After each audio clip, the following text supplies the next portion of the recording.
satu passionnya sama walaupun bukan psikolog gitu. Jadi Calm itu lahirnya justru di hatinya Angela. Kita selalu ngomong kayak gitu. Emang agak-agak apaan sih, agak lebay, tapi ya lahirnya Calm bukan di hati saya, tapi di hati Angela yang adalah nggak ada background psikologinya sama sekali. Karena actually setelah saya pikir-pikir, jarang juga ya bisa. I'm not saying nggak ada ya, tapi jarang kok kalau yang memang betul-betul passionnya itu counseling dan psikolog yang memang passionnya counseling, ada keinginan berbisnis atau membuat startup itu agak jarang sih. Ada gitu, tapi ya I personally never had any desire to make anything like that gitu. So Angela dan Lukas kami satu SMA tapi nggak temenan waktu di SMA karena beda angkatan, musuhan juga bukan, tapi intinya bukan teman gitu. Jadi baru kenal tahu tapi akhirnya udah menjadi teman lalu menjadi business partner di tahun 2017 itu. Juli kami duduk pertama kali bersama, Desember 2017 tanda tangan akte perusahaan gitu. Baru di 2018 kami benar-benar operasional gitu. Tapi di setengah tahun pertamanya di 2017 ya developing gitu ya, mikirin logonya, bikin video itu, terus apalagi ya developing the system. Saya bukan anak teknologi ya, saya sampai sekarang bahkan bilang saya gaptek sampai malu gitu ya. Saya punya perusahaan teknologi gitu kan, tapi gaptek sih. All I need to do is I can call, I can text. Sekarang video call lah helpful ya. Other than that, I know nothing. Apa itu user experience? Apa itu UI UX? Nggak ngerti gitu. Karena Calm saya jadi ngerti apa itu UI UX dan lain sebagainya. MVP, tahu nggak teman-teman MVP itu apa? Aku kayak apaan tuh MVP, most valuable player gitu ya. Saya pertama kiranya gitu. Ternyata dalam startup dan dalam teknologi itu artinya minimum viable product. Hah? Apa teh itu ya? Ya, jadi saya sih merasa oke, saya mendirikan Calm, tapi saya juga dapat banyak gitu dari Calm karena jadi banyak dapat informasi dan ilmu baru. And ini berapa? Udah 2020 ya. Jadi nanti berarti Desember tahun ini yang udah bentar lagi itu sudah mau 3 tahun gitu ya. Dan perkembangan kami ada gitu kan ya, ada tapi masih berusaha gitu. I wanna share screen sebentar sambil saya ngobrol sambil sebentar ya, mana tadi? Oke. Sambil aku share screen sambil aku ngobrol gitu ya, bahwa punya perusahaan konseling online atau psikologi yang online, konseling online itu buat saya pribadi nih, nggak tahu kalau ada yang setuju atau nggak ada gunanya kalau nggak juga raise mental health awareness gitu, kayak meningkatkan kesadaran tentang kesehatan mental. Karena apa ya, kita semua tahu lah, nggak usah diulangin gitu ya, bahwa masih tabu, masih stigma, segala macam. Jadi emang rada-rada nekat sebenarnya kita-kita ini yang punya online psychology anything gitu. Especially counseling gitu ya, karena kayak lah yang offline aja masih banyak yang udah tahu butuh kagak pergi, apalagi online gitu. Tapi justru mungkin mindsetnya gitu ya adalah mungkin gitu, ini ya dari kami bertiga dan dari Angela gitu, karena dia lahirnya di hati dia, ya mungkin butuhnya yang private banget kali gitu ya, mungkin butuhnya yang nggak perlu kemana-mana, dan segitu cintanya kan orang Indonesia sama handphone, ya udah kita yang datengin aja gitu. So iya, jadi nekat karena awareness-nya belum ada, mau dibilang pioneer juga ya probably, bahkan pre-pre kali, nggak ini gitu, belum ada marketnya somewhat gitu ya. Yang butuh mah banyak, tapi yang berani reach out to get help nggak tahu ya gitu. So iya, jadi Calm itu nggak bisa, dan nggak, ya buat saya sih nggak akan pernah, at least selama saya menjabat sebagai sesuatu di situ selain co-founder gitu ya, yang adalah saya officially chief psychologist gitu, di mana saya anything psychology related content, counselor. Jadi counselor itu psikolog dan psikolog dan konselor yang berada di Calm yang minimum S2 itu counselor namanya. Ya, saya juga training mereka, training online counseling dan lain sebagainya gitu. But yeah, no, to be coba jualan service doang, I dare you gitu ya. I have to raise mental health awareness while I sell gitu. Dan lucu ini Instagramnya Calm, jadi di sini utamanya konten kami dan saya sendiri yang bukan saya sendiri banget, tapi maksudnya saya punya tim, cuman saya yang mengawasi dan bahkan 90% of the time masih saya yang final edit gitu karena ya mereka masih butuh dibimbing gitu ya. So this is us and saya selalu bilang dan saya sih terima kasih gitu ketika ada teman-teman yang bukan orang psikologi bahkan ataupun yang psikologi bilang Calm itu kontennya banyak dagingnya. Saya selama pandemi ini beberapa kali dapat feedback seperti itu. Saya thanks gitu ya, thank you because that is what we want to be gitu ya. Saya kalau di Calm saya bilang ke tim konten, Calm itu bukan cuman Google terus repackaging ya gitu ya. Kalau cuma gitu doang, gue nggak perlu di post di Calm. Suruh aja orang Google gitu. Kita bukan cuman Google repackaging, tapi we give more than just Google gitu. So yeah, untungnya I enjoy doing it. Jadi selama pandemi saya bikin konten dan lain sebagainya happy aja sih gitu ya. So yeah, di Calm itu kami yang pertama yang ada di iOS juga gitu. Kalau yang pertama banget kayaknya ya bukan kami, tapi waktu kami developing itu di Juli 2017 itu sih kami belum tahu of anyone else gitu ya, tapi ternyata ya setelah kami developing, ternyata udah ada yang duluan, and that's great. Itu kayak great news gitu. Oke, berarti kita nggak gila-gila amat ya, nggak nekat-nekat banget, karena berarti udah ada marketnya gitu. So apa namanya, ya udah kami bukan yang pertama, tapi kalau mau klaim pertama bisa yang pertama yang ada di Apple Store dan Play Store, karena kalau yang lain di Play Store saja for now gitu, atau ya until us gitu. So pertama kayaknya juga nih, aku kan nggak yakin, kayaknya juga kami yang pertama yang subscription based, jadi berlangganan instead of beli sesi gitu. Utamanya di Calm masih chat di aplikasi, tapi per minggu lalu kami mulai soft launching video counseling lewat Zoom sih. Cuman ya lama-lama berharap bisa diintegrasi ke aplikasi. Tapi kami mainly chat based. Ketik kayak kalau dijelasin kayak WhatsAppan, tapi di aplikasi Calm jadi aman, bisa anonymous, nggak harus pakai nama asli kalau nggak mau gitu ya.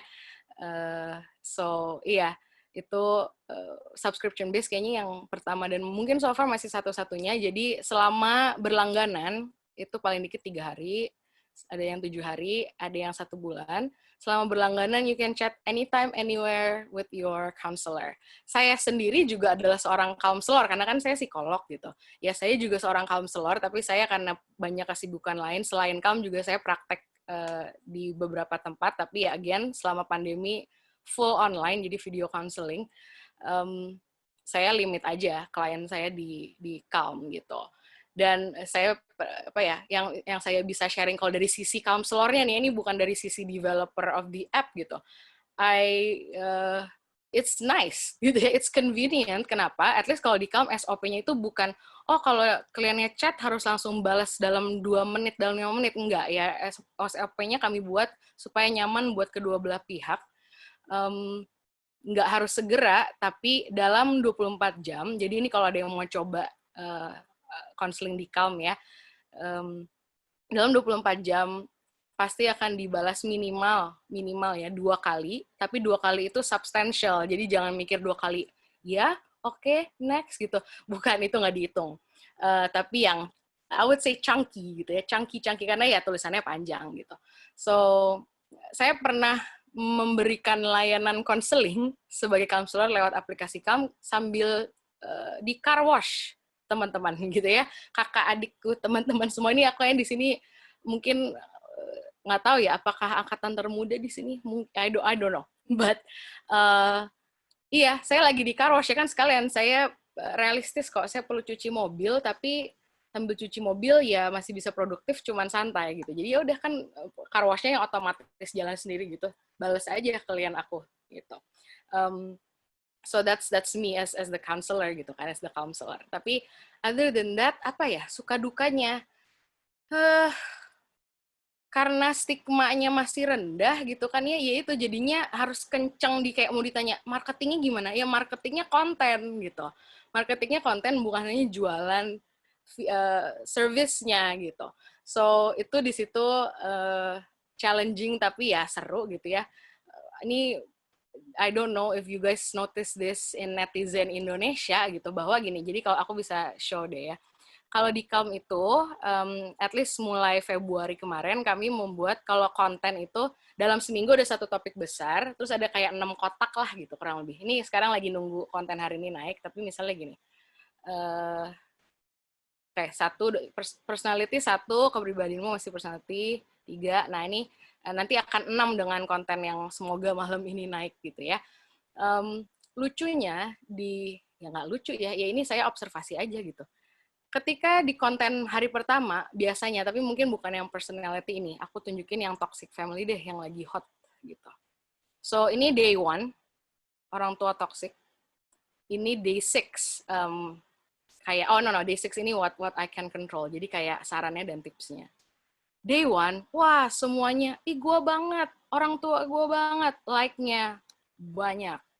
Terus nanya dong di komen, terus gimana Kak caranya, kan nanyanya ke admin ya, gimana Kak caranya supaya nggak jadi toxic parents, atau kayak gimana caranya menghadapi orang tua aku yang toxic gitu misalnya. Terus kan kita tinggal bilang ya stay tune, nanti kita bahas minggu ini. Di akhir ya di sini dan di sini gitu ya, kayaknya sih yang lebih di sini. Udah dikasih tahu gitu kan jawabannya basically ya. Jawabannya ada, komennya apa? Susah gitu. Ya, that is the people we have to deal with. Yang daya juangnya rendah, udah minta, udah dikasih, udah disuapin gitu ya kasarnya, tapi masih susah. Iya, well, what can I do? Gitu ya. So, what can I do as content creator sih, saya dan tim cuma selalu evaluasi dan kayak, oke, kita bisa bikin ini lebih sederhana kayak gimana lagi gitu. Karena kan itu PR-nya di dunia atau konten psikologi ya. Nggak bisa, makanya itu nggak bisa Google langsung dijebret gitu, karena banyak term yang orang awam nggak paham gitu. Jadi kita harus bikin relatable, understandable gitu. Itu rule-nya di Calm, by the way. Saya bilang ke konten tim, konten kita harus relatable and understandable sama orang yang bukan psikologi. Jadi kami kadang-kadang bisa test drive, untungnya di tim saya nggak cuma psikologi semua. Kalau misalnya Angela gitu, Angela background-nya bisnis. Kalau Angela aja nggak ngerti, ya bukan nggak ngerti bodoh total kosong gitu ya, enggak, tapi kayak baca, ini maksudnya I'm not too sure gitu kan. Kalau Angela aja nggak ngerti, itu adalah feedback, kita kurang membumi gitu. Kita kurang awam gitu. Jadi selalu kami evaluasi terus dan kami improve gitu. But other than that, kesulitannya ya sekarang kami lagi fundraising gitu. Selama ini masih bootstrapping bertiga. Sekarang semoga segera dapat investor gitu ya. But ya we're working on it. Jadi kalau di sini ada yang punya koneksi dan merasa ada kayaknya ada nih visi atau orang yang mau invest in something like Calm, let me know, please, gitu ya. Other than that, I'm just doing what I love every day, and saya selalu bilang, tiap kali ditanya, what's your favorite part about your job? Kan ditanyanya ke saya pribadi, gitu ya. Jawaban saya sampai sekarang masih, the best part about my job, ini kan campuran ya Calm, ya managing Calm, ya bikin konten Calm, ya melakukan counseling, gitu. I get to do what I would do for free, and get paid gitu. Karena tadi saya bilang this is my passion, this is my life calling. Counseling itu suatu hari saya mau bisa memberikan counseling secara gratis to many people gitu ya. At least kalaupun bukan gratis ya sangat-sangat affordable gitu lah ya. Tapi ya until I am rich enough gitu kan kasarnya, kayak sampai saya cukup secure secara financial, ya I'm realistic. I still need to get paid for every counseling session I give gitu. Jadi, but yeah, now I'm doing what I would do for free someday, but I'm getting paid. I hope some of you or most of you get to feel what I feel gitu. I hope most of you or some of you soon, if not right now, get to do what I do. Not exactly what I do, tapi melakukan yang Anda suka, cinta, passionate, gratis juga sebenarnya bakal dilakuin gitu ya kasarnya. Kalau if money is no object kan gitu. Tapi you're getting paid. How awesome is that? Gitu. So feel free to ask. Let me see if I can open the chat box. Aku ini kalau lagi share screen nggak bisa lihat chat ternyata. Aku bacain aja ya, Mbak Karina. Ini sudah ada beberapa nih yang bertanya. Yang pertama dari Romi. Romi nanya nih, seberapa optimalkah konseling atau treatment psikologi melalui aplikasi online? Lalu apa saja sih biasanya kendala-kendalanya gitu? Silahkan, Mbak Karina. Iya, tentunya konseling online, apapun itu metodenya ya, kan di Calm chat based, lalu kita mulai ada video. Ada limitasinya, tapi again, pun dengan face-to-face counseling gitu ya, mungkin kalau yang belum pernah mengalami atau mencoba counseling, agak-agak susah membandingkan ya gitu, tapi pun yang face-to-face counseling aja ada limitasi gitu. Jadi ya, metode apapun ada limitasinya, ada keunggulannya, dan kami sangat-sangat tidak mendinai gitu ya bahwa we never ever say online counseling will replace traditional counseling or face-to-face counseling gitu. Never. Kalau iya, saya nggak bikin Calm teman-teman gitu ya. Kalau Calm atau ya online counseling ada apa namanya ada ada kemungkinan bisa menghilangkan face-to-face counseling, saya nggak bakal bikin Calm gitu, karena itu cinta saya, itu passion saya. Tapi buat saya online counseling itu komplement, mendukung gitu ya. Jadi bisa saya punya klien tatap muka yang ketemunya berarti sebelum pandemi ya, karena saya juga selama ini dengan video counseling udah punya ada beberapa klien baru juga, jadi berarti pertama kali ketemunya virtually gitu. But yeah, I use Calm. Kalau misalnya mereka kayak oke, susah kan karena hambatan untuk konseling tatap muka itu banyak banget, nggak cuma urusan harga, stigma segala macam. Yang udah pengen aja bisa kena macet, bisa kena sibuk, nggak bisa ngejadwalin karena harus kayak semacam cuti mungkin setengah hari atau sehari untuk bisa konseling ke psikolognya gitu. Jadi kalau di saya selalu kasih tawaran gitu. Maksudnya bukan tawaran memaksa, tapi kayak ya udah we can meet every month kalau bisa gitu ya. Saya sih jadwal saya fix gitu kan, hari apa saya konseling dan lain sebagainya, tapi dianya kan nggak tentu bisa gitu. So we can maintain, jadi saya nyebutnya ya mental health maintenance atau progress for the counseling lewat aplikasi Calm yang lebih affordable, tapi tetap ada progress gitu. Nggak usah nunggu 2 bulan baru kita ketemu lagi. Jadi kalau buat saya ini pelengkap, tapi pun yang 100% di aplikasi Calm gitu ya, atau ya video counseling juga boleh deh, kita kan ngomongin online counseling. Itu pun ini untungnya yang sharing hari ini maksudnya kenapa karena saya juga melakukan counselingnya gitu. Bukan hanya mendevelop app-nya.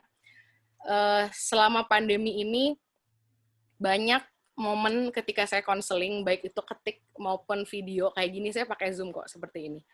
Itu buat saya pribadi sebagai psikolog, saya nyebutnya kayak magical gitu, kayak wah, saya agak apa mau disebutnya epiphany kayak aha moment kayak apa, terserah whatever you wanna call it gitu ya. Tapi yang saya tahu ini hanya bisa terjadi karena ini lagi online gitu. Karena saya bisa ngetik, jadi saya biasanya kalau video counseling at least, dan makanya kalau kan ngetik. Jadi kalau ngetik tuh kita bisa melihat gitu, bisa membaca lagi. Dan ketika saya memvalidasi perasaan klien-klien saya, kalau lagi face-to-face counseling, they hear it, right? They hear what I say, and they say, oh iya betul, itu yang saya rasakan. Tapi ketika saya ketik, atau saya lagi ketik my notes juga gitu, kalau yang video, they can actually visually read my validation. And that somehow, for a lot of people, is way more powerful than just hearing, gitu. Kayak cuma denger doang. Ketika dia baca lagi, mereka bisa bilang, oh my God, itu benar banget, gitu misalnya. So, iya, ada strengths and weaknesses-nya. Kalau saya pribadi sebagai konselornya gitu ya, sebagai psikolognya, kan kalau face-to-face counseling saya juga take notes pakai tangan gitu. Ya, my hands are limited ya, they don't write very fast gitu. Tapi ketika ketik, baik itu di app maupun di video, ya cepet aja gitu. Tetap counseling, tetap jalan terus. Tapi ketika note saya lebih cepat dan saya sendiri jadi bisa lihat alur berpikir saya sama alur berpikir kliennya. Jadi saya bisa, kalau memang itu make sense untuk di copy paste, saya copy paste gitu. Jadi saya copy paste bukan analisis saya, tapi their thoughts gitu ya. Orang-orang itu ya, klien-klien, not just ini. When I hope yang teman-teman di sini kan rekan-rekan psikologi, I hope you understand bahwa counseling itu bukan hanya untuk orang yang clinical problem bermasalah. Kita semua itu mostly normal bermasalah. Dan counseling itu buat orang-orang yang normal bermasalah juga, gitu ya. Jadi kita sering ditipu sama pikiran kita sendiri, saking ribetnya, sampai ketika dijabarin terus ditunjukin kembali, gitu ya. Jadi baru jelas nggak make sense-nya cara berpikir kita, gitu ya. Dan itu lebih lama prosesnya ketika face-to-face counseling. So anyway, effectivity, banyak studinya, banyak risetnya, tapi for a lot of things, for a lot of issues gitu maksud saya, banyak yang bilang online lebih efektif gitu ya. Kalau dari saya pribadi, I can only say at this moment from my personal experience, ada beberapa tipe klien, ada yang lebih baik online gitu. Bahkan saya mikir, oke, klien yang ini nanti bahkan kalaupun udah balik ke offline dan normal gitu ya, kayaknya dia mendingan tetap online aja deh. Karena dia lebih lancar dan lebih, I don't know, mereka lebih nyaman kali ada boundaries internet ini gitu ya. Tapi memang ada anak kecil nih yang saya agak sedih jadi kangen gitu, karena saya psikolog klinis anak, tapi klien saya range-nya cukup panjang, besar, lebar, dari kecil banget sampai dewasa gitu. Tapi mostly yang dewasa itu dewasa muda gitu. Aku yang anak-anak kecil ini sudah dicoba ya beberapa kali video counseling. Ya, they cannot stay gitu ya. They cannot stay very long, but I understand gitu. Kalau di Calm, pengguna Calm itu minimum paling muda boleh umur 13 tahun. This is for legal reasons. Umur 13 tahun sampai umur 17 kalau nggak salah, atau ya sebelum punya KTP deh gitu ya. Boleh dengan persetujuan orang tua. Itu dari sisi kami legalnya akan menulis seperti itu, dan sehingga ketika mendaftar pun akan muncul bahwa kamu perlu persetujuan orang tua. Tapi ya kalau ya namanya juga netizen ya, apalagi anak-anak sekarang juga makin pinter dan makin tech savvy gitu kan, they can lie and I wouldn't know. Tapi ya kami sudah mengatakan bahwa, menjelaskan bahwa 13 sampai 17 tahun harus pakai persetujuan. Informed consent gitu ya? Iya, informed consent. Jadi tadi kalau Mbak Rini bilang, oh mungkin online nggak perlu informed consent. No, harus ada. Saya video counseling pakai informed consent, di Calm pakai informed consent, ya semuanya digital aja gitu. Tapi itu adalah etika counseling gitu ya. At least psikologi, nggak tahu kalau konselor yang maksudnya bukan psikolog license gitu. Tapi inilah makanya kalau saya di Calm, the things that my partners don't understand about psychology, saya yang harus perjuangkan gitu. Saya di Calm juga ada note-taking system gitu, buat si counselornya. Kami sebutnya CARS, KARS, Counselor Record System kalau nggak salah. Tapi ya uniknya kan saya Karina namanya, itu jadinya, karena itu saya yang perjuangkan, jadinya it's like CARS, it's like mine, but no, it's for my counselors gitu ya. Wajib note-taking dan ada data, ada riwayat klien itu wajib, walaupun online bukan berarti nggak take notes gitu. Dan bukan berarti nggak ada data, nggak ada riwayat gitu ya. Itu partner saya di awal-awal kayak, buat apa, nggak usah lah, itu nambah-nambahin kita development-nya lama, nggak bisa, saya bilang. Saya bilang, gue bisa ringkesin lagi beberapa fitur diturun-turunin, tapi aku bilang ya, saya sama mereka ngomongin gue lo gitu. Lu nanyanya gue, nggak bisa, gue bilang, harus ada cars gitu. Jadi I stick to the ethics, I stick to the rules and regulations, and yet online counseling is more flexible for a lot of people. So ya udah gitu. Aku sih menyesuaikan aja tanpa melanggar kode etik gitu kali ya. Oke, siap. Terima kasih Mbak Karina sharing tentang Calm-nya. Kita masuk ke pembicara yang kedua nih. Ya. Mas-mas yang ganteng, boleh siapa duluan mungkin yang mau volunteer? Mas Khalid atau Mas Jono? Yang mau duluan? Ini kayaknya senyum-senyum Mas Khalid nih. Mas Khalid mau duluan? Masih di mute Mas Khalid. Punten. Apa sama hostnya? Host? Ya, boleh. Boleh. Oke, Mas Khalid silahkan. Nanti ada beberapa pertanyaan yang mencakup buat semua pembicara kita sampaikan, kita bahas di akhir aja biar enak dibahas ketiganya. Silahkan Mas Khalid. Baik. Ya, Assalamualaikum warahmatullahi wabarakatuh. Wah, salut nih dengan Calm tadi ya. Dengan capaiannya sampai per hari ini udah tiga tahun ya tadi ya. Sekitar 4 tahun. Hampir 3 tahun. Oh, salut untuk Calm. Ya, mungkin kita berawal dari ini dulu ya. Saya tadi perkenalan, sebenarnya kalau saya dari program profesi psikologi ya. Saya sebetulnya dari 92-nya itu di Bandung, di Universitas Islam Bandung. Kemudian saya melanjutkan program profesi di UI tahun 99, selesainya itu tahun 2001.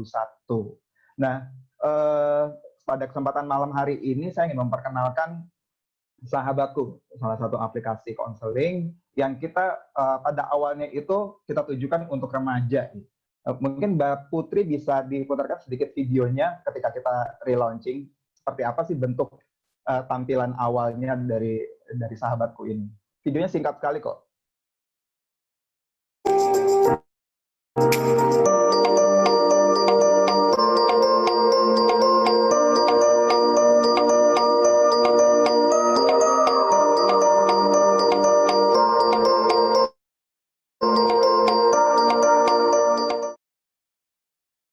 Ya, mungkin tadi ada kendala teknisnya ya, jadi memang sangat singkat sekali. Nah, kita coba memperkenalkan diri bahwa Sahabatku ini berdiri tahun 2016. Launching pertama kali di Doha, Qatar. Kenapa launchingnya pertama kali di sana? Karena ada beberapa iluni psikologi kita yang saat ini sedang tinggal di Qatar, itu ada Mbak Fajriati sama Mbak Dina. Nah, kemudian karena kita mempunyai satu visi untuk mengerjakan ini bersama-sama dan berdasarkan selama ini penanganan klien kita terhadap remaja di Indonesia, baik di Qatar juga gitu. Terus kita melihat kayaknya ada sesuatu nih yang perlu kita berikan kepada remaja-remaja yang ada di Indonesia, terutama remaja Indonesia yang berada di Qatar gitu. Nah, bergerak dari situ, kemudian kita saling berkoordinasi, lumayan koordinasinya ya antara Doha dan Indonesia, karena di Indonesia sendiri ada saya, ada Mbak Ika, terus kemudian ada Mbak Dili almarhumah. Nah, setelah kita berkoordinasi segala macam gitu, akhirnya tercetuslah produk yang namanya Sahabatku, sebuah aplikasi online. Waktu itu pertama kali tahun 2016 kita launching di bulan Maret, masih simple ya, untuk aplikasi konseling ini masih dihandle oleh sekitar 6 psikolog, yang dimana mereka itu mengirim chat lewat aplikasi, terus kemudian kita nanti membalasnya lewat email. Nah, kemudian dari data yang selama kita menghandle klien dari tahun 2016 itu, kita melihat nih tipikal kasus-kasus yang masuk seperti apa, terus kemudian kira-kira apa sih yang akan menjadi dasar kita untuk mengembangkan produk kita selanjutnya. Nah, kemudian pada tahun 2020 akhirnya kita relaunching. Kita mempunyai dua brand baru, yaitu Sahabatku dan juga Sahabat Ayah Bunda. Sahabatku lebih kita khususkan kepada remaja-remaja, kemudian ada dewasa muda juga, dan di tahun 2020-nya ini kita khusus untuk Ayah Bunda, itu juga ada psikolog yang menanganinya.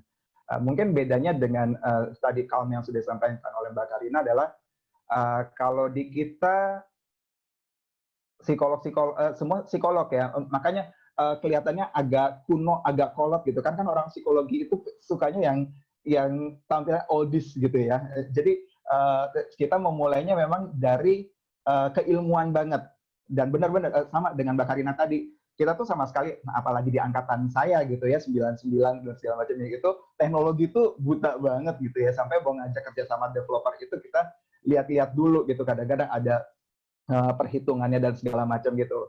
Nah, kemudian sampai akhir di tahun 2020 ini dengan sahabat Ayah Bunda kita sudah punya 12 orang psikolog yang itu bekerja secara jam kerjanya 9 sampai 17 ya. Kemudian di weekend itu hari Sabtu Minggu kita dari jam 8 pagi sampai jam 8 malam. Selain kegiatan online di aplikasi kita itu untuk yang online kita selain konseling ada juga artikel-artikel. Biasanya artikel-artikel ini kita buat dari psikolog-psikolog juga yang membuat artikelnya berdasarkan kasus-kasus yang sering masuk, yang sering mereka terima. Nah, kemudian di tahun 2020 ini kita mencoba untuk membuat video di channel YouTube. Tapi pada saat ini kita sedang menseleksi video-video yang akan kita upload ke channel YouTube kita. Nah, itu kegiatan kita secara online-nya. Nah, tidak menutup kemungkinan juga, karena kan kalau konseling secara online itu ada keterbatasan ya, terutama yang berbau dengan klinis gitu. Pasti pada saatnya nanti kita akan refer ke psikolog-psikolog yang memang dia praktek secara offline juga gitu. Terus kemudian untuk kegiatan offline-nya, selain kegiatan online, kita juga kegiatan offline. Kegiatan offline kita lebih banyak melakukan sharing ke remaja-remaja di sekolah-sekolah. Sudah lumayan banyak sekolah-sekolah yang kita datangin. Terus kemudian ada kegiatan yang kita khususkan untuk klien-klien yang memang butuh konseling dengan kita. Itu ada kita sebut sebagai sahabat bercerita, dan juga ada kegiatan untuk remaja Indonesia yang berada di Qatar. Kita sebutnya sebagai diaspora ya. Kita rutin waktu itu setiap tahun mengadakan Youth Fantastic Journey. Kebetulan tahun ini kita off karena kondisi pandemi. Terus kemudian kita juga ada kegiatan workshop konseling psikoterapi. Itu kita biasanya mengundang konsep ya, terus kemudian berbagai macam kegiatan lainnya yang kita adakan sehubungan dengan tema-tema kita yang ada di aplikasi Sahabatku ini tadi. Terus kalau dibilang pencapaian dari sisi downloadersnya, memang kita karena masih baru ya, waktu itu ketika aplikasi ini pertama kali dibuat di bulan Maret, kita masih sekitar 10 ribuan ya. Terus kemudian ketika kita relaunching pada tanggal 23 Juli kemarin ini, nah alhamdulillah sampai sekarang kita sudah ada sekitar 1.200 downloaders yang mendownload aplikasi Sahabatku. Oh ya, untuk sementara ini aplikasi Sahabatku masih gratis. Ya, jadi mereka bisa melakukan konseling secara gratis ke kita, dan kita sendiri sebagai tim inti dari Sahabatku juga harus bisa mengapresiasi teman-teman psikolog yang berada di Sahabatku. Selain psikolog yang ada di tempat kita, psikolog di kita ada 12 orang, kemudian kita juga ada narasumber. Narasumber itu sekitar 10 orang. Narasumber ini biasanya untuk kegiatan-kegiatan kita yang offline. Jadi kalau misalnya ada sharing session ke sekolah-sekolah, itu kita menggunakan narasumber. Kalau narasumber biasanya kita ada yang psikolog dan juga ada yang lintas jurusan ya. Terus kemudian kita juga punya konselor. Konselor ini sekitar 17 orang yang sudah disertifikasi tentunya. Sehingga ketika nanti ada kegiatan sahabat bercerita, biasanya nanti mereka yang akan kita turunkan. Nah, kalau untuk kedepannya, kita berharap sampai akhir tahun 2020 ini kita masih mengembangkan, masih memaintain klien-klien kita, ya, karena memang banyak sekali kasus-kasus kasus remaja yang masuk ke kita, ya nampaknya kita juga harus membuat suatu bentuk lagi, kira-kira gimana nih untuk konseling kedepannya, khusus untuk remaja. Terus kemudian nanti di tahap keduanya kita akan mulai memikirkan strategi monetisasinya seperti apa, dan nanti di tahap ketiga pengembangan ini insya Allah sampai tahun 2024 itu kita sudah bisa memberikan pelayanan yang maksimal atau service secara excellence. Nah, tidak menutup kemungkinan ya ketika nanti teknologi semakin berkembang, bisa jadi nih dari psikologimu atau mungkin kita bisa merger ya, who knows gitu kan, karena yang namanya teknologi itu kan kita nggak bisa tahu ya. Kalau dulu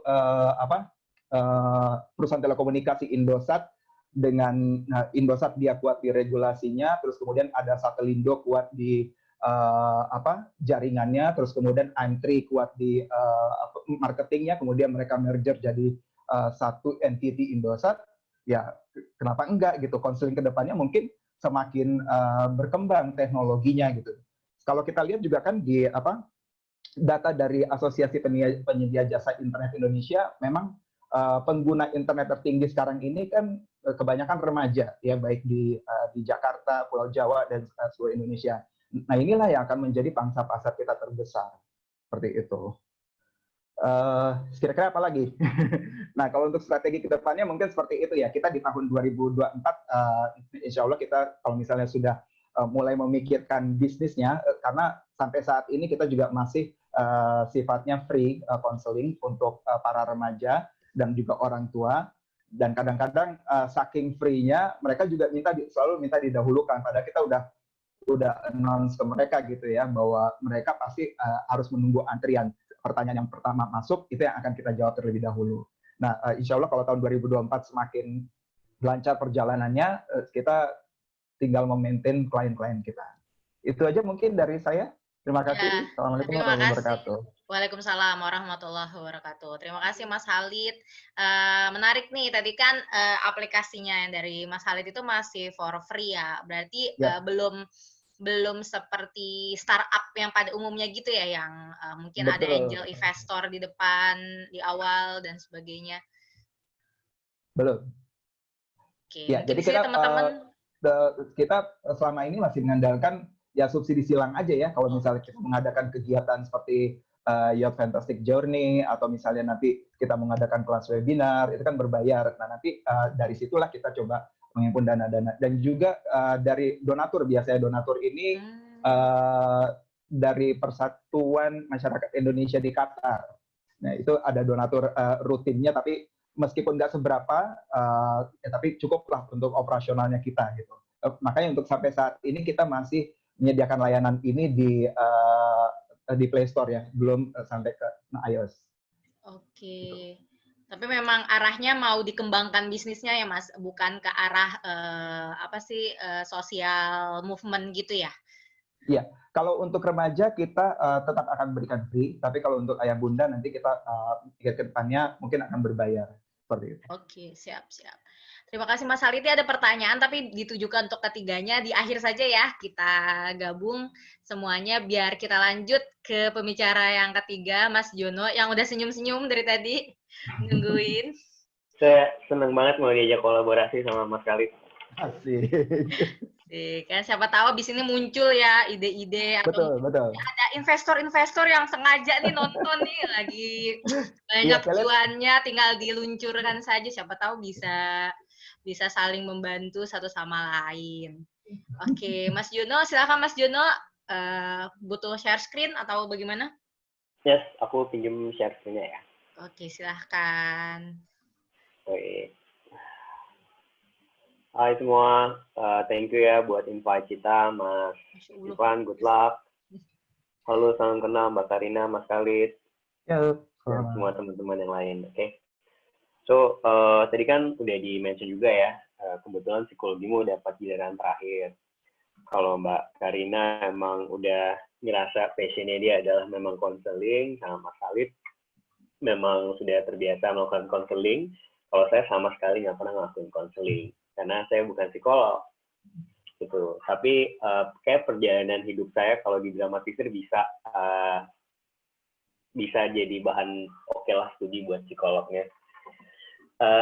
So teman-teman, saya kerja saya awalnya pegawai bank gitu ya. Benefit or not, saya kerja lama di bank.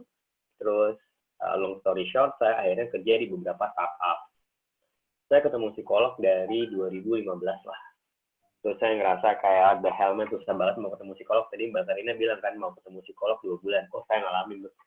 saya mau ketemu psikolog offline, butuh waktu kayak psikolog yang saya mau adanya awalnya dia bilang minggu depan. Oke, saya jadwalin. Pas minggu depan dia nggak bisa. Oke, saya tunggu. And then so on and so on and so on. Akhirnya saya ketemu di minggu ke-7. Gitu. Itu sanatorium lah. Ada di Jakarta Selatan, mungkin teman-teman tahu. So, psikologimu udah ada dari 2018 ya. Karena, again, saya orang startup, agak lama di bisnis gitu ya. Jadi ala startupnya agak-agak beda, mungkin nggak psikologi banget, bisa dibilang kayak gitu. Nah, kita dari 2018, kita sekarang udah mendekati 50.000 user seluruh Indonesia. Yes, kita juga udah kita menjalin kerjasama lah sama salah satu organisasinya INSI. Jadi mereka bakal jadi manajemen kontrol kita, dan kita udah ada plus 150-an lah psikolog yang license. Nah, sebenarnya yang kita lakuin sama dengan sahabatku dan Calm. Kita emang connect user ke psikolog melalui aplikasi, dan aplikasi kita memang cuma ada di Android gitu. Nah, kenapa kita lakuin? Betul banget, kita ngerasa kalau mental health awareness itu naik, cuman barriers-nya banyak. Ya ini jadinya mungkin jodohnya kami dapat sesi terakhir, kita bisa jadi kayak men-summarize gitu. Silahkan nanti ditambahin ya kalau ada yang kurang. Oke, barriers pertama ya pasti orang malu lah. Ini jujur bener banget, orang mau ketemu psikolog kayak masih banyak yang bilang lebay lu. And that happens on one of my startup. Terus yang kedua, bingung juga. Sebenarnya saat dia ngerasa dia butuh pertolongan, nyarinya kemana ya? Udah nelfon sana-sini, jadwalnya nggak ada yang cocok lah. Jadi, the first problem would be bingung nyarinya kemana. Dia googling. Okay. Terus yang dilakukan orang, as a startup person, saya ngerasa user experience itu penting. Dan believe it or not, walaupun lulusan psikologi, kita masih bisa juga kerja di bagian produk. Gitu. Jadi pas kita ngelakuin riset ini, kita ngelihat experience-nya, oke, orang pasti nyari psikolog tuh dari Google lah. Dia nyari dari Google, dia akan ngelihat biaya konsultasinya berapa. And then, the last but not least barrier, orang akan bilang, anjir, psikolog yang gue mau adanya pas jam kerja. Kayak Mbak Tarina bilang tadi, jadinya kayak, wah, gue harus cuti setengah hari. That happens. Saya suka ngeblok jadwal saya di startup saya yang lama. Saya sempat kerja di startup ride hailing juga pernah, terus kerja di marketing agency juga pernah, startup di fintech juga, terakhir di fintech gitu ya. Nah, saya ngeblok tuh jadwal saya 4 jam, cuman buat 1 jam ke sana, 2 jam konsultasi, 1 jam pulang. Kayak gila.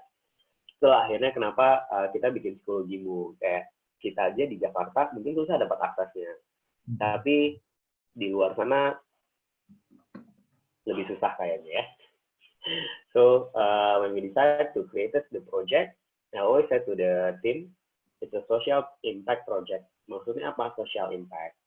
As much as it's a business in the first place, tapi kita juga tetap harus create social impact. Saat kita runut, value chain-nya, semua, itu berasa emang kita harus manage dua-duanya.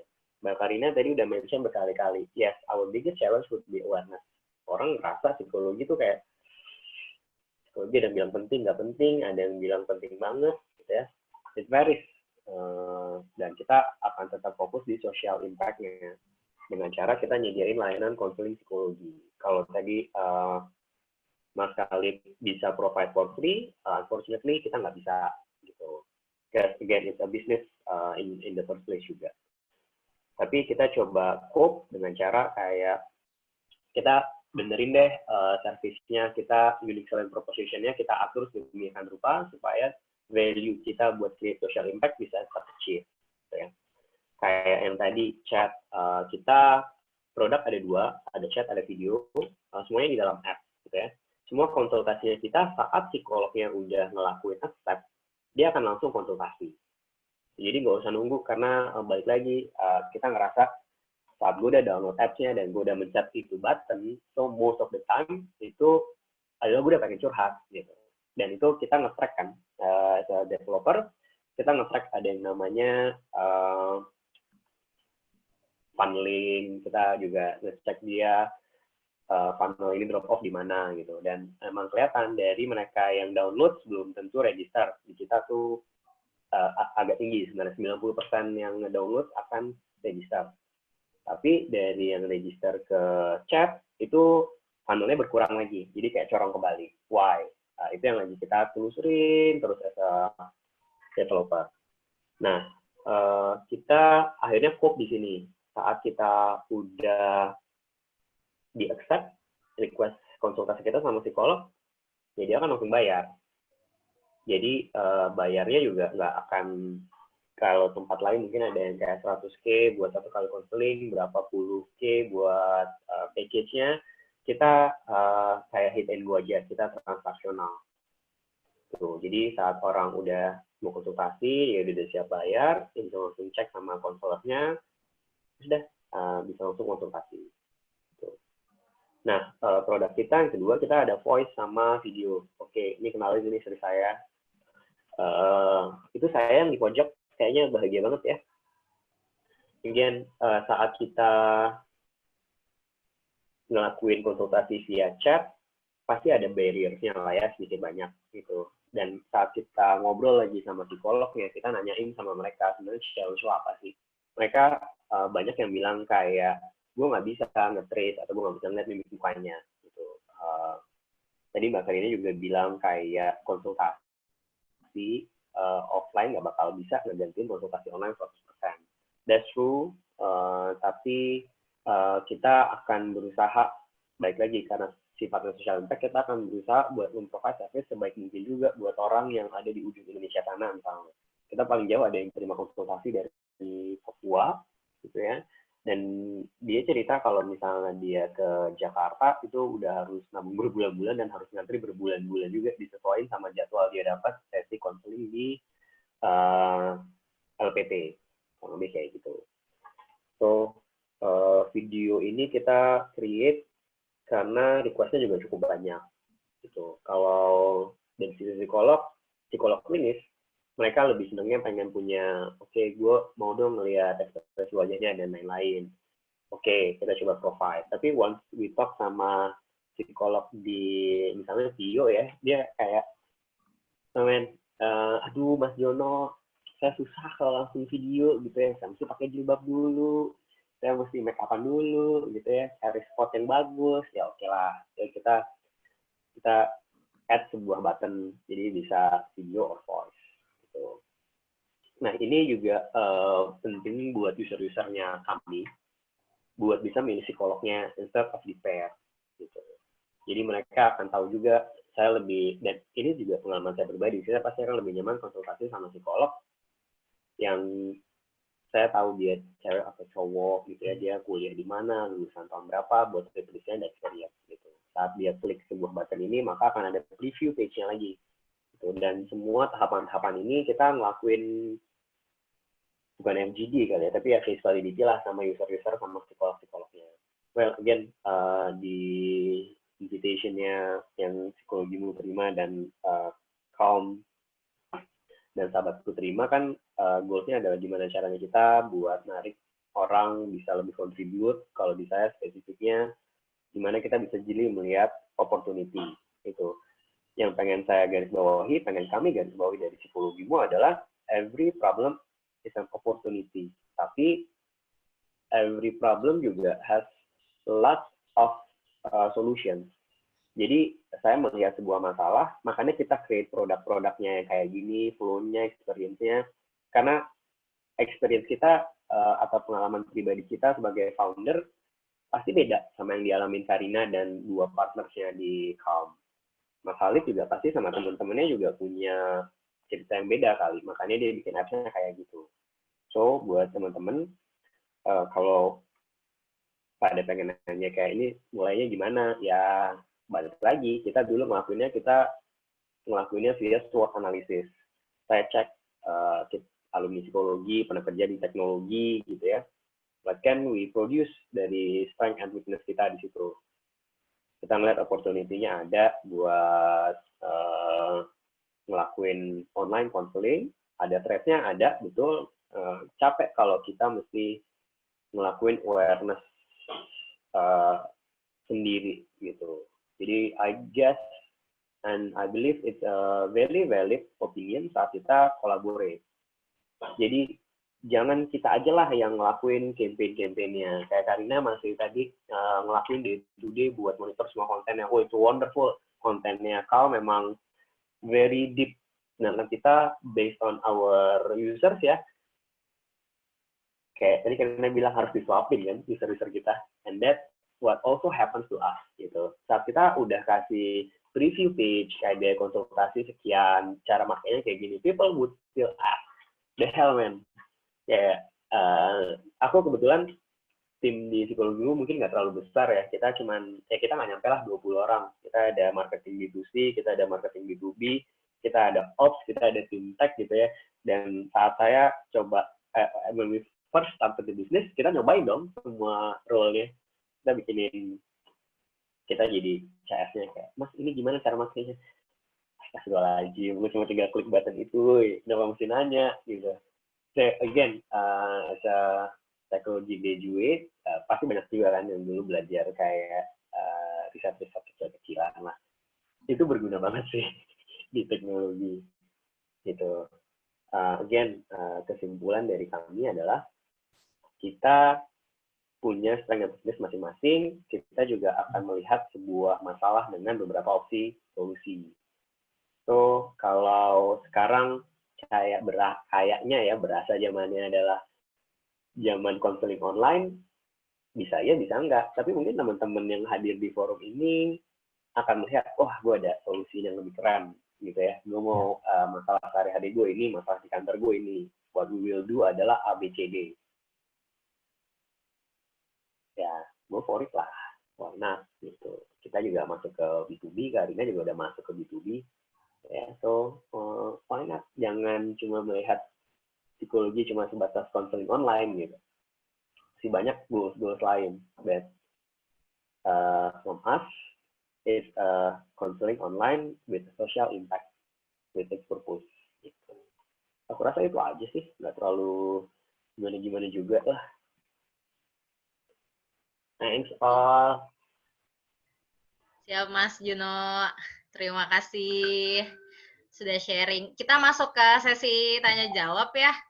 Di sini sudah ada beberapa pertanyaan yang mirip-mirip juga. Jadi saya coba gabungkan. Ini pertanyaan dari Kak Putri Novelia, terus saya gabungkan juga dengan Kak Ivan nih terkait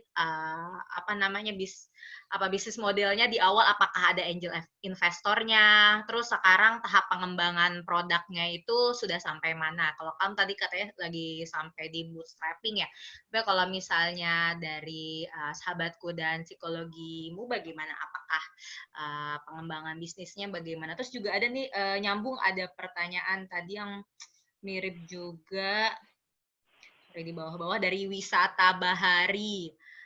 Pertanyaan sama tentang bisnis modelnya bagaimana, monetisasinya bagaimana, terus terkait industri ini, apakah seperti startup yang lain gitu yang bakar-bakar duit gitu di awal, terus belum kan kalau startup yang bakar-bakar duit di awal tuh mungkin break even point-nya baru 2 tahun, baru 3 tahun nih, apakah mungkin dari ketiga aplikasi ini sudah break even point atau masih masih memakai dana dari investornya.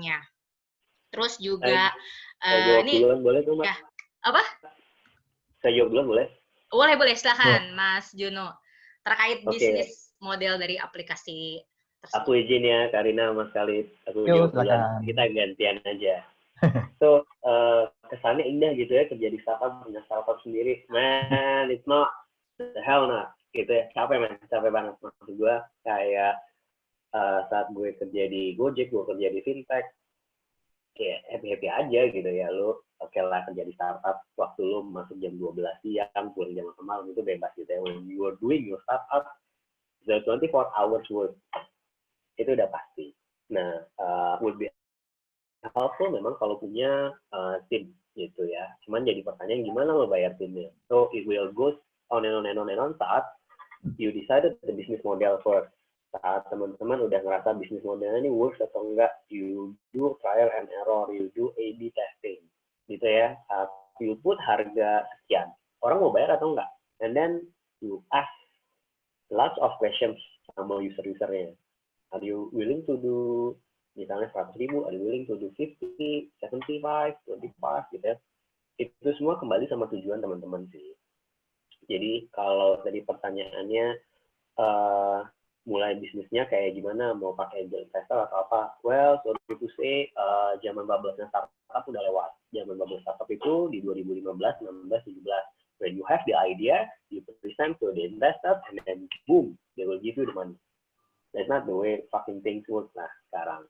Sekarang teman-teman investor itu udah ngelihat macam satu bisnis model lu berapa gitu ya. Ada juga matrix-matrix macamnya kayak user lu berapa, daily active users lu berapa, monthly active users berapa. I don't when we enter the business kita udah harus tahu matrix-matrix itu. Dan kebetulan saya karena pernah kerja di startup, working directly with the CEO, saya jadi ngerasa oke, kalau lu cuma mau ngelakuin setengah-setengah, bubar aja bro. Gitu. So do your research very diligent. Jadi kalau lu mau bootstrap, pastiin satu lu punya runway berapa bulan. Dengan runway berapa bulan ini, runway itu maksudnya lu bisa bertahan berapa lama ya. Lu punya runway 12 bulan. Oke, 12 bulan ini dengan catatan posisinya harus ada misal CTO, CMO, Ops, bla bla bla bla bla bla gitu ya. Terus lo akan ngelakuin campaign sekian gitu. When the business is running, ya bisnis nggak pernah running smooth lah. Tapi saat bisnisnya udah jalan, teman-teman pasti akan melihat tuh masalah di sana sini gitu. Dan masalah itu yang pasti, dan karena investor setiap tahun menerima 10.000 aplikasi, dia akan ketemu minimum sekitar 5 setiap minggu. What makes you different gitu. Kalau lu cuma punya oke, user gue segini, gitu ya. Gue punya tim sekian. Tapi bisnisnya nggak jalan, gitu. Again, for an investor, it's still money comes first, man. When you want to burn money, udah lewat masanya, gitu. So, that's the hard truth. Jadi, kalau kami ditanya sekarang, kita pengen punya investor, betul. Tapi kita lebih pilih daripada kita misalnya dapat investor, dia dapat share sekian puluh %. Itu kayaknya bakal gede banget. I still prefer kayak, okay, we do the bootstrap first until the next couple of months gitu ya. If the business model proven, saya bisa raise berapa ratus ribu US dollar dengan shares yang lebih kecil. Dan itu would give me would give me a valuable insight of the company. Saya tetap bisa ngelakuin business as usual because at the end of the day it's still our baby, still our project, it's still our life. So that's for me. Nggak ada angel investor yang mau langsung put money gitu ya. Believe me, you still have to prove your business model works with. Silakan yang lain kalau mau ditambahkan. Iya, terima kasih Mas Juno. Berarti kalau dari punya Mas Juno tidak ada investor utama gitu ya, masih ya bersama tim bareng-bareng gitu ya. Kita ambil berapa ratus ribu US dollar sekarang, persentasenya tuh gede. Jadi mendingan nanti aja kita bisa kecilin persentasenya gitu. Harapannya ya. Siap, semoga tercapai ya Mas dalam waktu yang dekat. Amin. Mungkin lanjut nih Mas Halid atau Karina, ada yang mau sharing tentang bisnis modelnya bagaimana? Ada yang sama mungkin case-nya kayak... mungkin kalau di Calm bisnis modelnya tadi mungkin aku belum sempat share ya, tapi ya samalah, kita juga nggak ada angel investor. Berdoa sih iya, tapi angel investornya nggak turun-turun tuh dari langit. Jadi bisnis modelnya adalah ini, bagi hasil. Tadi ada yang nanya juga di chat ya, bagi hasil. Most of the income dari kayak pembelian paket konseling itu, kita nyebutnya paket konseling, ke counselor-nya gitu ya. Lalu ya selain itu kalau dari Calm ya itu B2B, B2C-nya gitu. B2C kan tadi ya si app ini. Tapi B2B-nya kayak webinar, online counseling juga. Terus kami juga di Calm do our own webinar. Maksudnya kayak ya udah bukan di hire oleh any school or business, ya kami sendiri yang ngadain webinar, itu juga kan income gitu. Jadi online ini aku sih mau nambahinnya mungkin selama pandemi ini aku sudah work from home mungkin udah mau hampir 6 bulan kali sekarang, pokoknya dari Maret lah gitu ya, and I'm still fine where I am, maksudnya kayak saya no plans of going back to the office anytime soon just for the sake of everyone, dan untungnya sih saya pribadi sangat happy dan bahkan di mata orang lain gitu ya, lebih produktif aku bekerja dari kamarku nih di rumah ini gitu. Jadi ya aku bilang ke Calm, you guys can go back to the office, tapi I think you guys will benefit from me staying at home. But anyway, saya suka gini, saya lately ya gara-gara pandemi kayak pada kalau ngajak aku kayak podcast atau kayak IG live atau apa, mental health itu penting ya Mbak. Aku kayak iya, sebelum pandemi juga udah penting tuh gitu ya. Tapi ya udah deh, kalau emang gara-gara pandemi lu baru sadar bahwa ini penting, ya udah gitu. Buat aku nyebutnya itu corona silver lining gitu, karena if it takes a freaking global pandemic for you to understand how important mental health is, puji Tuhan kalau kata saya. Tapi bisnis modelnya bagi hasil itu tadi semuanya singkatnya gitu. Oke, makasih Mbak Karina. Emang kebetulan aku juga salah satu konselor nih, Mbak Kar. Udah lama banget nggak ngambil klien karena riuh banget di kerjaan yang pertama, di awal-awal banget tuh diajakin sama Weni jadi konselor. Lumayan aktif sih di awal, tapi di akhir-akhir udah mulai nggak ngambil lagi. Memang kalau konselor itu lebih ke bagi hasil ya untuk untuk bisnis modelnya. Terus ada yang menanyakan juga nih terkait bagi hasil itu, ada berapa banyak sih psikolog yang terdaftar di Calm saat ini? Terus yang sistem jawab sekitar 200. Ya, growing every day, tapi saat ini sekitar 200. Kita nyebutnya mitra ya. Oke, mitra. Kalau di psikologimu Mas Jono, ada berapa psikolog kah yang sudah terregistrasi? 170-an sih. 170. Oke, siap. Nah, kalau buat Mas Halid, sekalian menambahkan ya ada berapa jumlah psikolog yang sudah tergabung. Sama ini nih, buat Mas Halid ada pertanyaan khusus nih. Ya. Dari Kak Ivan, berarti sekarang sahabatku belum monetisasi ya. Terus ada tambahan lagi dari Putri, kalau begitu, kalau layanannya gratis, gimana nih cara meng-encourage si psikolog-psikolog itu untuk engage aplikasi Sahabatku? Karena kan kalau di layanan yang tatap muka biasa kan ada fee-nya lah istilahnya ya untuk melakukan layanan. Nah kalau ini, kalau masih gratis, cara biar mereka tidak kemana-mana gitu, tetap masih memberikan layanan tuh bagaimana? Silahkan Mas Halid dijawab. Ya, kalau di Sahabatku, karena memang visi misinya kita di awal itu adalah akhirat dan juga kita ingin kembali ke alma mater ya.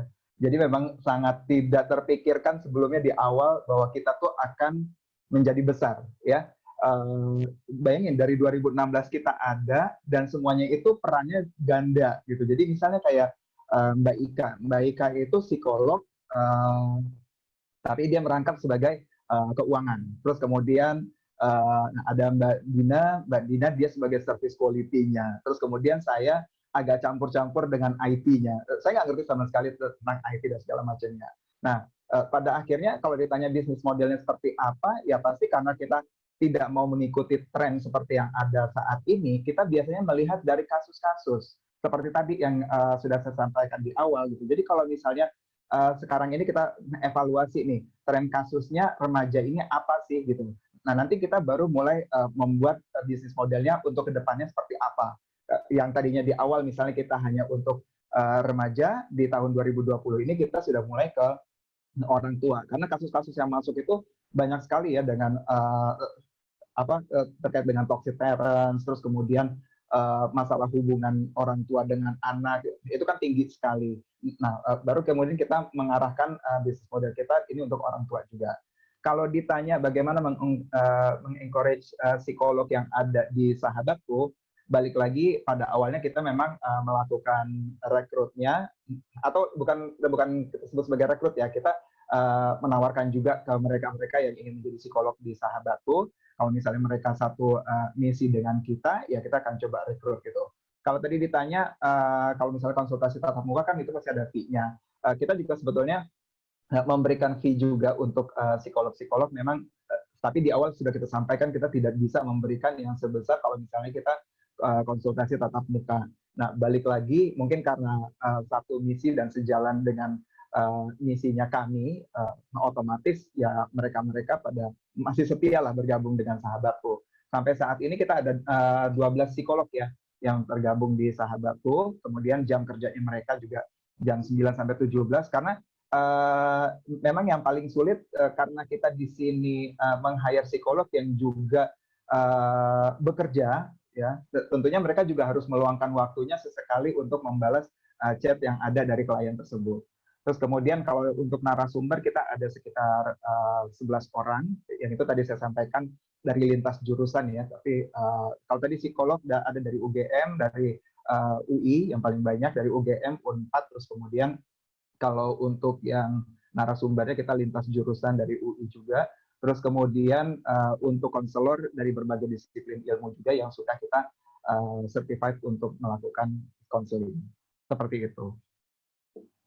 Oke, terima kasih Mas Halid. Ini juga ada pertanyaan nih, terkait dengan layanan konseling online ini. Apakah konseling online ini positioning-nya tuh gimana sih dengan yang konseling reguler gitu? Apakah, kalau tadi sih sempat disinggung ya kalau dari Mbak Karina itu melengkapi, tapi diperbolehkan hanya konseling online-nya aja. Tapi kalau untuk di Sahabatku ataupun di Psikologimu, ini apakah ada konseling tatap mukanya juga atau pure online, dan apakah ada kayak misalnya udah online nih, tapi kayaknya kalau dengan case ini kita perlu ketemu nih, jadi ada saran untuk mengambil layanan offline-nya, mungkin psikotes atau apakah ada yang bentuk seperti itu? Mungkin Mas Khalid bisa ditambahkan. Aku mau tambahin sedikit. Oh iya, silakan. Iya, tadi kan aku udah share di awal gitu bahwa ya melengkapi. Tapi ya sekarang ketika situasinya lagi pandemi kayak gini, I used to say, if you can meet someone on face to face, emang itu ada waktunya, ada uangnya, ada segala macamnya. Silakan. Saya pribadi, saya nyebutnya I'm a walk the talk psychologist gitu ya. Saya nggak cuma nyuruh-nyuruh orang konseling, saya juga konseling. Tapi ya tujuan saya konseling because I am self-sufficient. Saya sudah tahu caranya mengelola emosi saya dengan baik. I meet my counselor every 6-7 months gitu. Untuk apa? Mengenal diri lebih dalam gitu. Dan buat apa? Saya ini penolong orang lain. Kalau saya nggak menolong diri saya sendiri,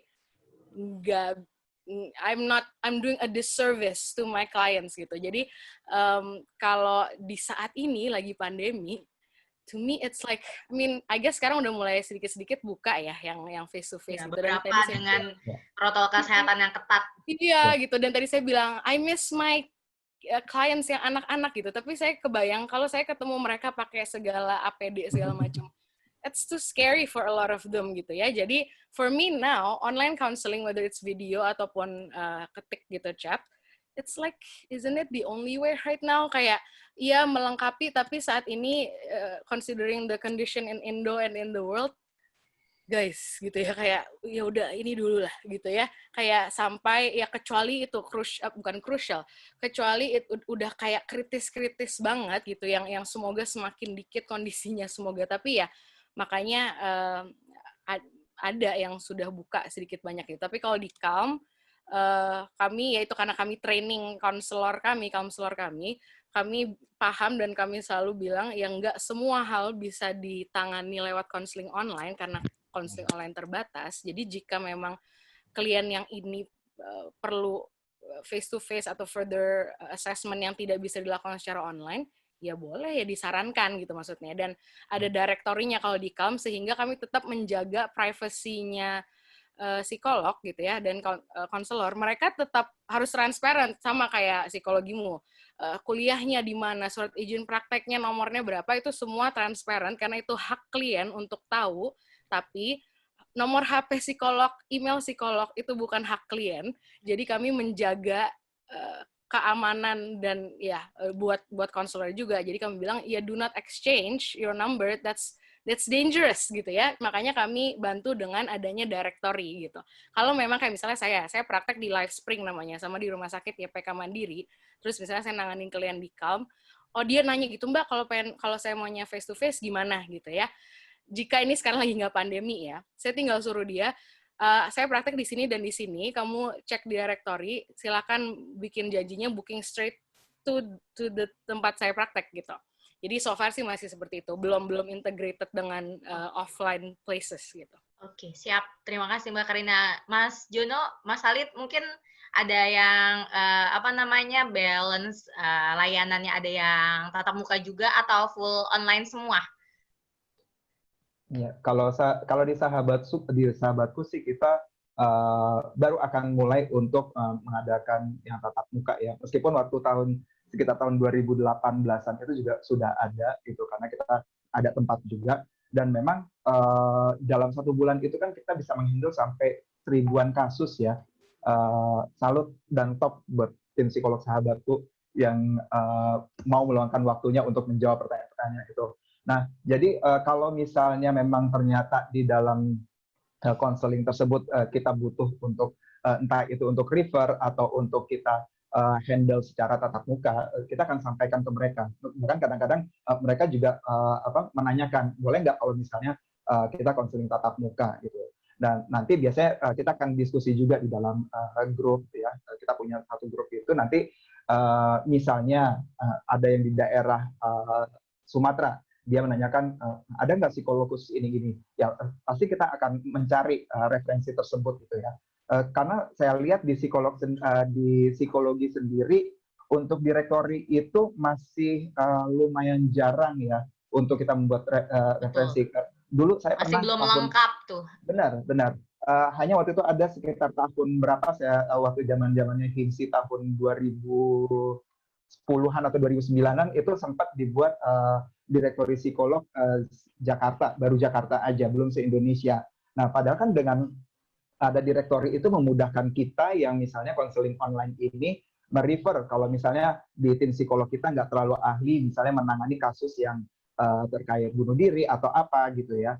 Nah, jadi kedepannya kita nanti akan menjajaki juga dengan mungkin psikolog-psikolog sekolah yang ada yang memang terima offline. Kalau misalnya kita tidak bisa menghandle, ya kita bisa mengarahkan dia, atau misalnya memang dia bersedia untuk tatap muka tapi misalnya jauh, kita bisa kasih rekomendasi juga seperti itu. Oke, makasih Mas Halid. Yuk. Mas Jono mungkin mau menambahkan apa sama ada referral juga ke tatap muka atau mungkin punya layanan tatap muka sendiri di psikologi? Kan kita ada layanan kayak funnelnya diarahin pertama chat buat yang memang serius banget pasti ke video call. Kalau misalnya psikolognya yang bisa menangkap sinyal-sinyal ini emang harus ketemu fisik ya pasti akan diarahin ke rumah sakit terkait sih. Oke. Siap, terima kasih. Ini kita kayaknya masuk ke pertanyaan terakhir nih dari Mas Elmer. Di sini mempertanyakan tentang kondisi sekarang nih ketika COVID untuk layanan psikologis yang virtual seperti ini, apakah profitnya naik nih, cuannya naik gitu, atau ya so-so aja karena mungkin masih baru tahap edukasi ya, belum tahap engagement atau profit gitu. Terus kalau misalnya ternyata momen seperti ini sudah meningkatkan profit, gimana ya menyikapinya di awal-awal yang mungkin demand-nya tinggi gitu. Nah, aku ya naik ya buat calm deh at least gitu. Ya itu ya karena pada baru sadar pada bahwa mental health penting itu kan tadi kemana aja selama ini gitu. Tapi ya iya tadi aku nyebutnya corona silver lining for me gitu ya, bukan not just for the business tapi kayak ya itu aku sendiri kan mau calm ataupun enggak, mental health is important gitu. Jadi ya bahwa sekarang pada sadar lalu jadi pada membeli layanan lewat Calm ya great gitu. For me as the business woman that's great, tapi for me as the psychologist and mental health advocate even better gitu. So di awal pandemi mulai masuk aku nggak terlalu overwhelmed somehow, maksudnya kayak ya oke, kita senang-senang aja gitu ya, banyak yang membeli layanan dan lain sebagainya. Paling customer service-nya yang mesti lebih aktif, sama ya counselor ini kan ya tidak, namanya juga manusia, saya juga manusia, kadang-kadang saya bisa misalnya lupa bales gitu misalnya. Dan tapi kalau saya selalu ingat untuk minta maaf sama kliennya dan sebagainya. So ya kami training terus counselors-nya gitu ya supaya give the best service bukan karena uang tapi karena they deserve it gitu. These clients deserve your best service, including your words, your clear boundaries gitu ya. Jadi paling repotnya kalau di aku bukan di kayak oh jadi banyak banget klien repot, enggak. Lebih di jadi harus makin trainingin konselor-konselornya supaya terus kualitasnya tinggi gitu. Paling gitu. Oke, siap-siap. Gimana Mas Juno? High demand kah pandemi ini? Cuannya naik? Nah, baik lagi, aku berkaca dari kacamata, aku ngomong di kacamata bisnis aja ya. Selama pandemi ini, sebelumnya itu kita dapetin user untuk biaya 3.000 per user. Sekarang kita nggak ada nol. Kita nggak usah keluarin duit, usernya datang sendiri. Itu buat 6-7 bulan terakhir kali ya. Oke, berarti jadi harusnya demand-nya menjawabnya ya. demand-nya datang ya, bertambah ya. Yes. By the way, aku barusan share untuk teman-teman yang ada di sini yang mau ngobrol sama psikolog, itu bisa pakai kode promo Iluni Psikologi ya. Silahkan nanti konsultasi gratis di aplikasi. Keren. Siap nih, udah ada nih di chat. Iluni Psikologi, tidak pakai spasi.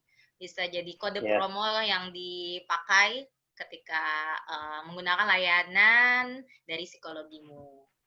Oke, terima kasih Mas Juno. Terakhir, Mas Halid, gimana nih selama pandemi? Ya. Apakah jadi meningkat permintaannya atau bagaimana? Selama pandemi pasti meningkat, tapi tidak pernah terpikirkan untuk bisnis. Jadi ketika klien-klien kita tuh sudah dalam satu hari itu bisa sampai 60 klien ya melakukan konseling ke kita. Nah, itu artinya kalau misalnya sudah 60 itu dari 12 yang sudah kita bagi jadwal shift-nya ini kan mereka kan bekerja dalam satu hari itu dua orang psikolog. Kalau misalnya memang udah di atas dari 30 atau sekitar 25-an gitu, semua kita dari tim intinya itu juga harus ikut menjawab kasus kita. Kebetulan kan beberapa tim intinya kita ini ada yang di Turki dan juga Qatar kan, waktu mereka juga berbeda dengan kita. Jadi kalau misalnya ada klien yang masuk chatnya sekitar jam 10 malam atau 11 malam atau bahkan jam 1 pagi, ya mereka lah yang kita berdayakan untuk menjawab kasus itu. Seperti itu, karena tinggi banget ya kasus-kasus yang masuk di atas jam 10 malam itu sampai jam 3 pagi itu banyak banget yang masuk. Ya udah mulai overthinking lah seperti itu. Gitu Mbak. Oke, terima kasih. Terima kasih.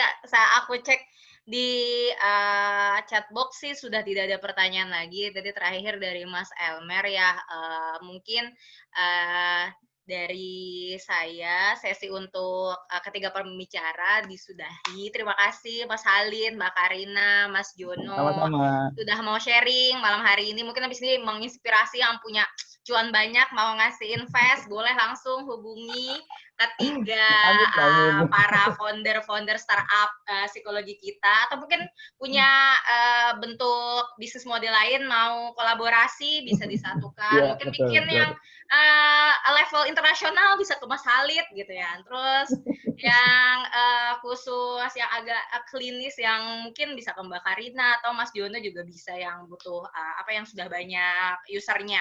Nah, sebelum kita sudahi nih, kita ada sapa-sapa sedikit nih dari Kak Ivan yang sudah bergabung di tengah-tengah kita. Halo Kak Ivan. Halo Rin. Salam, Pak John. Karina, thank you ya. Mas Halid, makasih. Ya, sama-sama. Silakan Kak Ivan, mungkin mau ada yang disampaikan dulu, sepatah dua patah kata. Ya. Patah kata. Mungkin bagian relate aja bahwa nyari uang susah. Iya benar.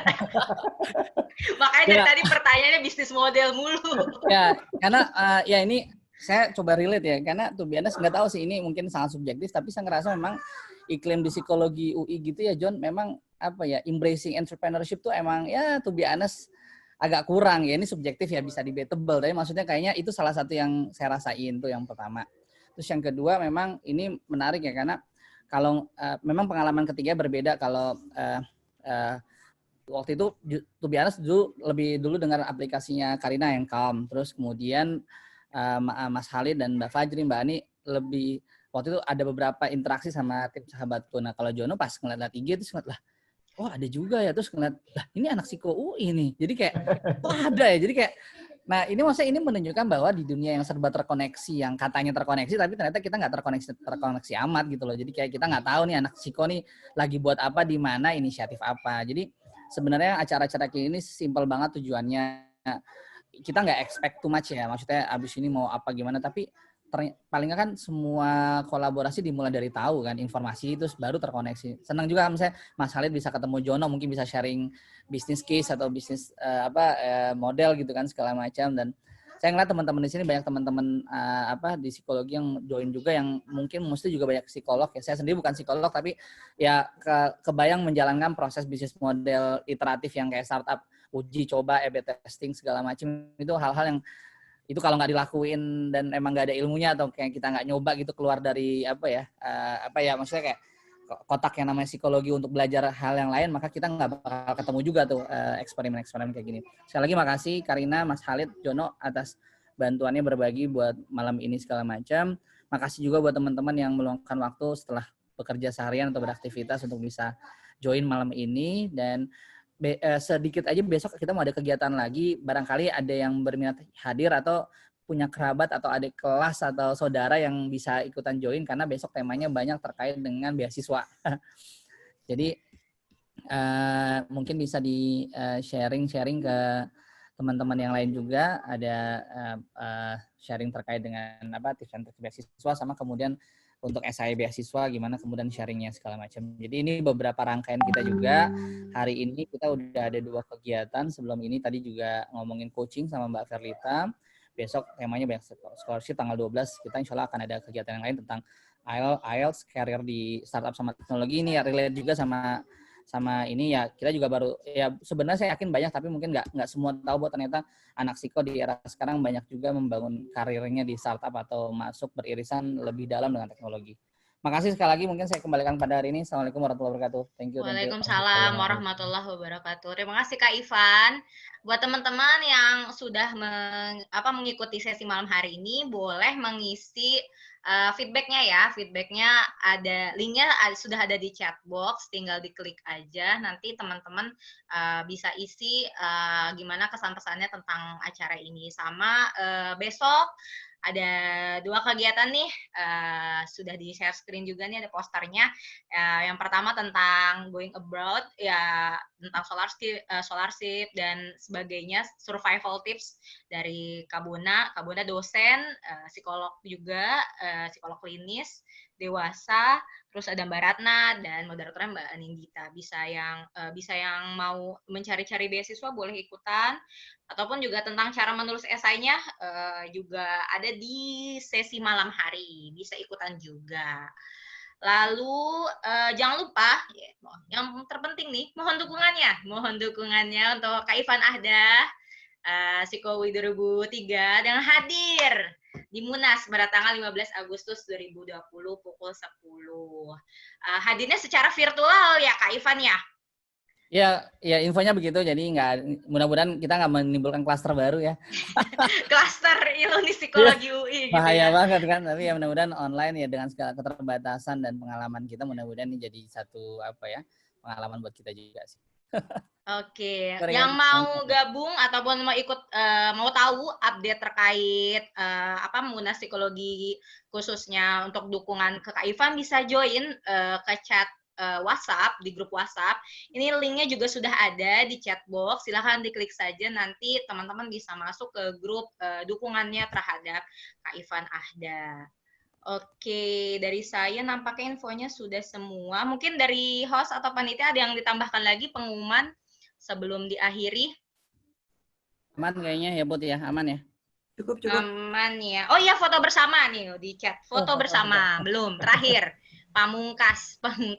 Mungkin teman-teman boleh nyalain videonya, ya di dirapi-rapikan, atau kalau di beberapa webinar kalau misalnya nggak mau nyalain videonya, profil picture-nya diganti, pose lagi memperhatikan gitu. Makasih Mbak Ani gabung dari Turki ya Mbak. Oh ya, halo Mbak Ani. Sama-sama Ivan. Senior Eri, saya juga apa nih. kabar? Ya. Ya, assalamualaikum. Waalaikumsalam warahmatullahi. Ini yang ngasih aba-aba foto siapa? Putri, monggo Put atau Rini? Silakan. Boleh, Putri bisa ke buka semua nggak ininya? Apa namanya, berlembar-lembar nggak? Nggak bisa, Rin. Oh, nggak Jadi bisa. Kalau tolong dibantu ya. berarti dari aku aja ya. Di aku sih 1 lembar doang. Oke.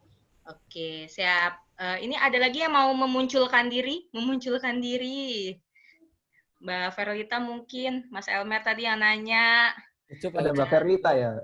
Ayo Mbak Iya. Verlita, Mbak Nisfi. Saya hafalnya angkatan 1900-an. Ada, maaf lagi nggak pakai APD. Oh, lagi pakai APD, oh ya nggak apa-apa.